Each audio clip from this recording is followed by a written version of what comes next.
Imagine a summer day. The year is 1518, and suddenly people start dancing. Not for joy, not for celebration, but uncontrollably, day after day, week after week, until some simply dance until they perished.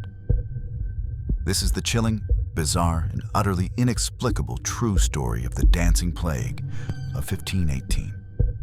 Our story begins in the sweltering summer of 1518, in the bustling city of Strasbourg, then part of the Holy Roman Empire.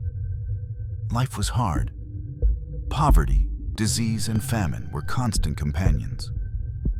But nothing could have prepared them for what began on a quiet street in July.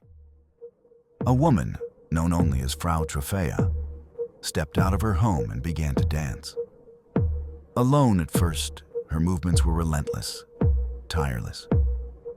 She danced without rest, without food, without water. Within a week, Frau Trophäa's solitary bizarre act had become a terrifying epidemic.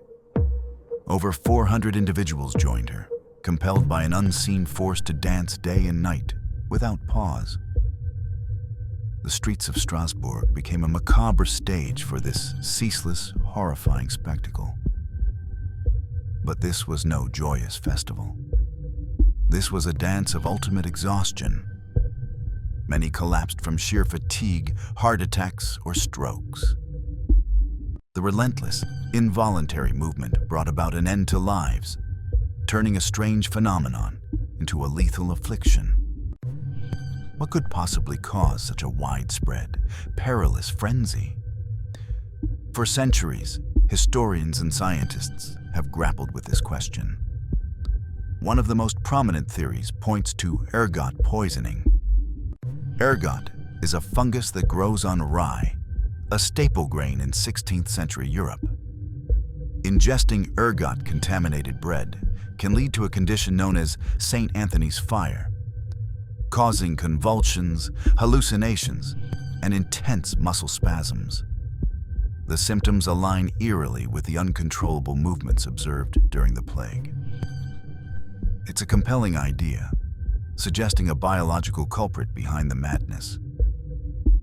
But another powerful theory suggests a different kind of contagion: mass psychological hysteria. Imagine a society already under immense stress. Poverty, disease, and uncertainty were rampant in 16th century Europe. In such an environment, collective delusion or hysteria can spread like wildfire.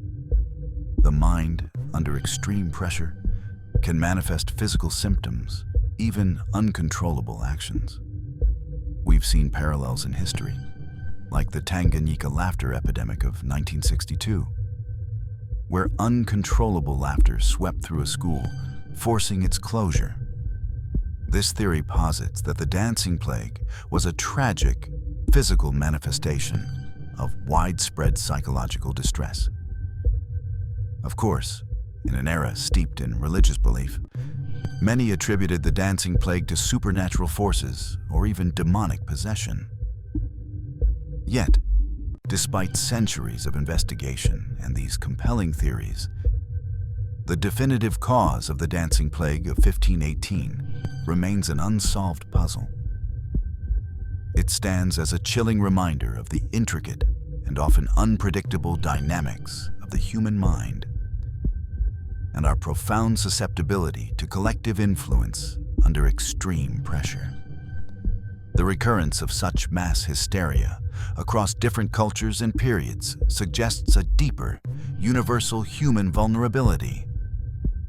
It elevates this historical oddity from a mere footnote to a compelling examination of how the mind itself can generate the most baffling phenomena. What do you think truly happened in Strasbourg? Let us know in the comments below, and subscribe to the Unseen Scroll for more journeys into the unknown.